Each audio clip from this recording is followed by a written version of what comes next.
So the part I am having difficulties understand here is that these class action law firms are going after drivers when it comes to these sexual assault cases.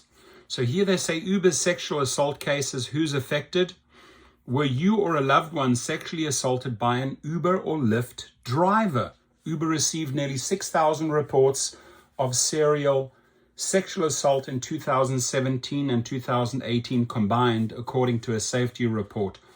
I'm just going to guess that the other way around, you switch those statistics around, it'll be about 60,000 assaults on drivers, because the drivers are vetted, the riders are not vetted. So what is stopping, what is prohibiting these class action law firms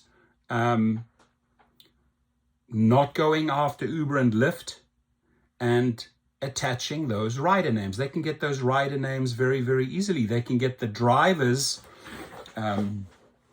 declaration or statement very, very easily. They could package up a class action for drivers and attach 60,000 rider names. Like, why are they only going after these drivers?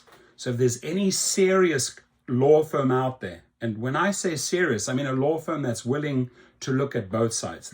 This here, anybody that's signing up for this, I mean, this is a Mickey Mouse firm concentrating on one set of people. You need to cast a bigger net. And the bigger net is how many assaults have taken place on drivers by, let's say, drunk riders or people that are just touching or making comments or whatever the case may be, right? The numbers are far, far higher.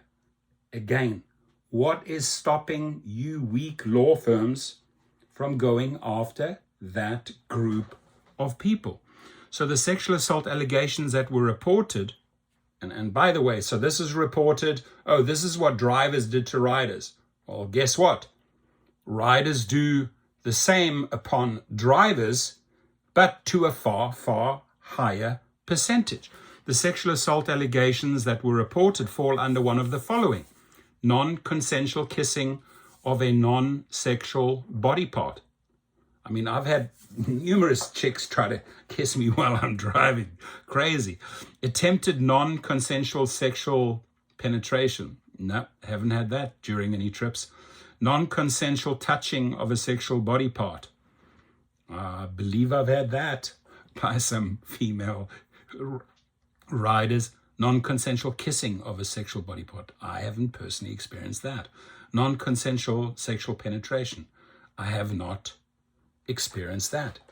But listen, there are drivers, females and males, that have just been quiet. They haven't said anything because this and this and this happened to them, right? There's the points. So sexual assault is among the most underreported crimes in the United States. Yeah, probably by drivers as well. The vast majority of sexual assault are not reported to the police. Indeed, more than 2 out of every 3 sexual assaults go unreported. And that is true. I've had so many individuals, drivers, contact me and said, well, have you shared that with the police? No, I'm too ashamed. I'm not going to do it. They shared the details with me. They didn't share them with the police.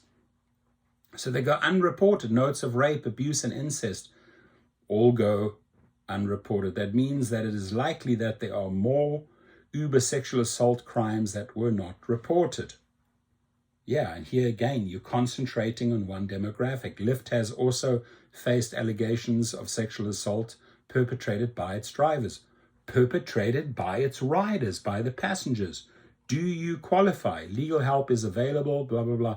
Now, I am not going to promote the link of this law firm because they are one-sided.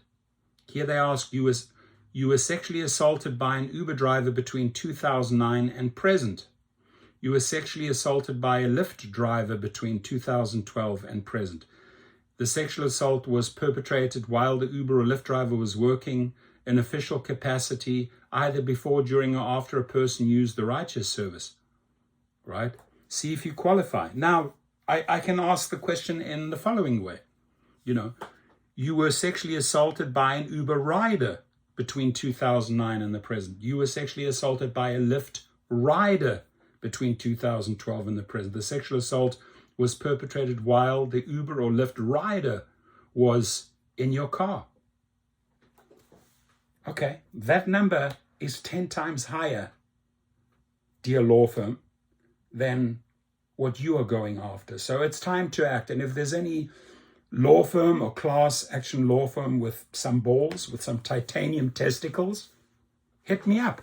I'll promote you. Your comments, please.